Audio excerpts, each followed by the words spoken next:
There are 3 types of traction control in sprint car racing, and very soon they may all be legalized. Here's everything you need to know.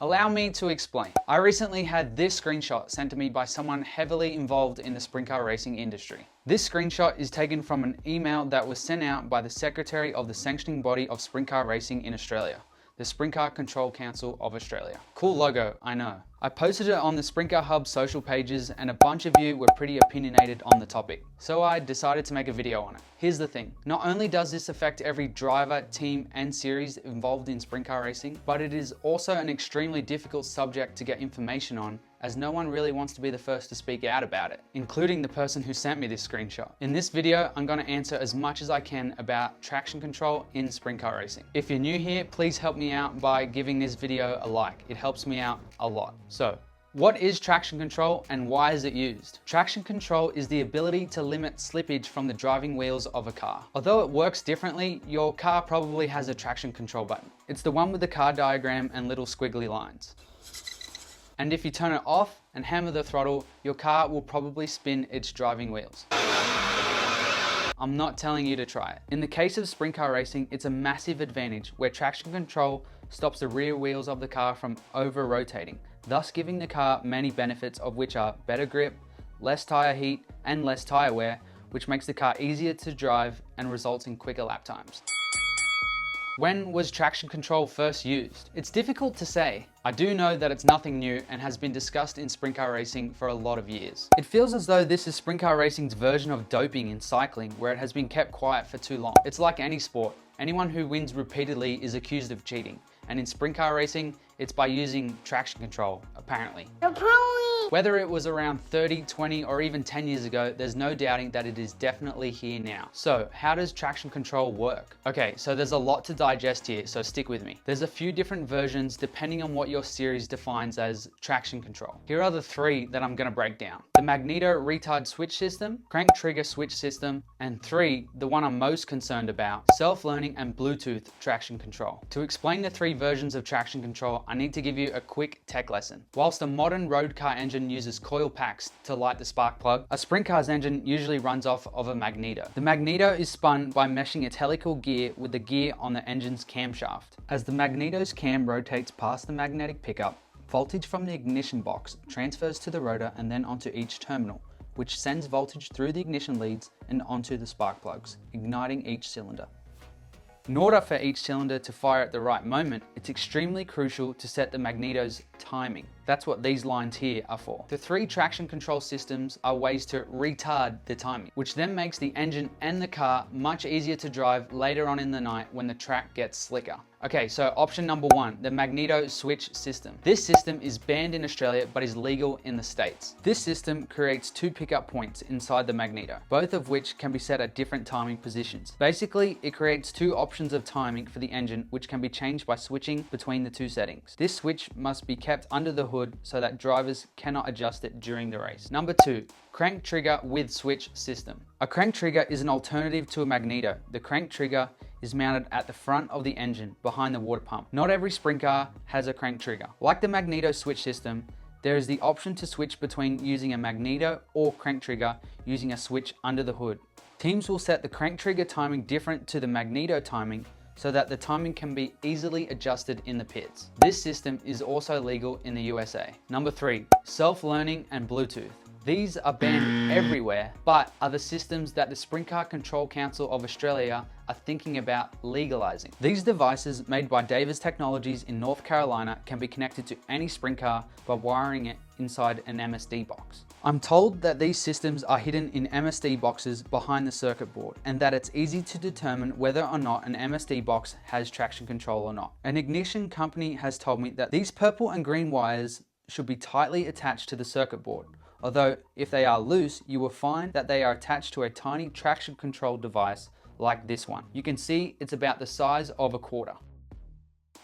The operator is then able to set a bunch of different functions. The crazy part is that it can be remotely controlled via Bluetooth, so it can be discreetly hidden and adjusted by someone who's not even in the car, making it incredibly hard to detect. It can be so well hidden that when I contacted Davis Technologies, they said they've never had anyone caught with their devices. I am very, very sneaky, sir. I see. The Davis device uses timing retardation like the other options, but has a lot more adjustability options and is even self-learning. These devices react on their own to sudden RPM spikes and are incredibly quick to react. Check out this quick clip. Play this into a data acquisition system where we can see in real time how the traction control responds to the spikes in engine RPM. Here, the engine RPM is recorded in yellow and the timing activity in blue. When the spike is detected, you'll see the timing trace go up the screen to indicate a retard. Notice how fast the detection is made. Pretty impressive. So where can someone buy traction control and how much is it? This all depends on what type of traction control you want. The magneto switch system and crank trigger switch systems can be bought for just a few $100. Davis Technologies, on the other hand, manufacture and sell a range of traction control products for multiple motorsport disciplines. There are 5 options in their dirt circle track range. So we have units starting at our entry-level unit like the CT1 all the way up to the very small CT5 SL. For these, you're looking at spending between $2,200 and $8,000 US, depending on which one you want. I can't seem to find out whether or not that includes an installation service, but either way, it's not cheap. So how much faster is a sprint car with traction control? Here's what Davis's website says. Usually a tenth or two a lap. Now, 2/10 doesn't sound like a lot to a non-racer, but in reality, it's huge. If a car were to run a half-mile lap in 13 seconds, 2/10 would create a difference of about 40 feet. Now, in a feature race where the track is much slicker and lap times would be much slower, traction control would be even more beneficial. Let's stick with 2/10 though. Times that by 30 laps and it's a difference of almost a quarter mile. It's also worth noting that their website says that these tests were done with an older unit and that the new models that we're discussing are even more effective. Why is traction control banned? There are a few reasons. It's not what sprint car racing was built on. Despite other forms of motorsport evolving over the years from their original concept, sprint car racing has done a pretty good job sticking to their roots. It also makes for boring racing. Not only would cars not get as sideways anymore, but it will also make cars much more similar, which you would think would create better racing, but in reality, it makes the cars all the same, which takes away all their differences, which is what actually creates passing. Traction control would also be just another cost for every team. Why make it more expensive? It's seen as a technological advancement that, when installed, massively reduces drivers' input and skill. Traction control is even banned in Formula One, which is a sport that's based off of unlimited technology. If there's a sport that would accept traction control, it would be F1. Even data loggers are banned in sprint car racing. A 7-year-old kid driving a go-kart for the first time would have more data than a sprint car driver, thanks to a data logger. Would teams or drivers really be using traction control? It would be pretty naive to think that no one has ever run traction control in sprint car racing just because it's banned. Teams and drivers spend ridiculous amounts of money to go racing, and if you told them that they could gain 2/10 a lap by spending $10,000, I guarantee you that most of them would do it. Shut up and take my money! All that they would have to do is accept that they don't mind cheating, which history would say some people are cool with that. Now, I'm not a tech scrutineer, so I haven't pulled apart another driver's ignition box to inspect it. But at the end of the day, even if a team or driver has never used traction control, the possibility that it could be used is extremely high, as it is so easy to do so. Why is no one talking about traction control? Let's say you're involved in sprint car racing. If you're a racer using it, you're not going to say anything. If you're a racer that's not using it, you're really only ever able to accuse people of using it. So you stay quiet as well. And it's the same for any manufacturer or race shop. Why accuse competitors of using traction control when they are your customers? The only people that can and should speak out are officials. So here's my thoughts on it all. As I've shown in this video, the idea that traction control can't be policed is pretty ridiculous and isn't true. If you're a series or sanctioning body, sending out this message is pretty concerning for drivers,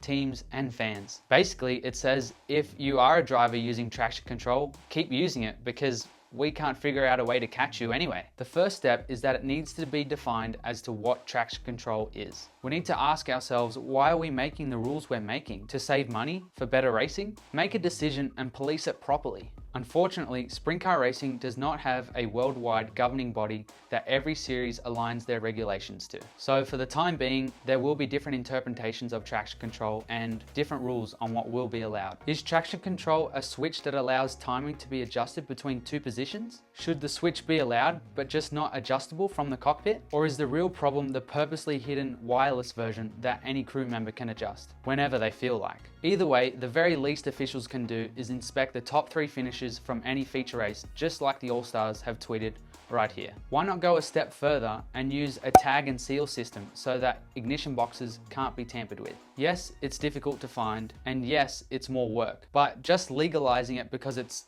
too hard is pretty pathetic. And to me, just says you're incompetent as a tech inspector or a rules enforcer. Allowing any adjustment other than the timing on the magneto or the crank trigger should be deemed illegal. If it's timing in the pits, who cares? It's just a normal setup decision made in the pits. The only engine adjustment I'd like to see by a driver in a race is with their right foot, not from a remote control and certainly not by someone else outside of the car. The reason for this is that by allowing any more than that would open a can of worms and set a really dangerous precedent. Where do you draw the line if you legalize traction control? Do you then legalize tire doping, cockpit adjustable tire pressures, bring back cockpit adjustable shocks? Like I said, either way, the boxes should be inspected, so why not do a proper job of it? And when traction control is found to be on a driver's car, the driver and team should be fined and suspended, possibly even permanently banned after a second offense. Traction control is not and should not be a part of sprint car racing. Sprint cars are not and have never been a tool to push any road car features, nor will they ever be. If you've raced with traction control on your car when it's illegal, whether you won, ran second, 5th, 10th, or even dead last, you're not a winner or a loser, you're just a cheat. Don't get me wrong, these units are obviously really well built and pretty impressive, and they might be legal in other sports, but I definitely don't think they should be a part of sprint car racing. That's it for this video. I hope you enjoyed it and I hope you learned something. I really enjoy making these videos, so please let me know what you think. Don't forget to subscribe to the Sprintcar Hub YouTube channel. You can also find Sprintcar Hub on Facebook, Instagram, and Twitter. Thanks for watching.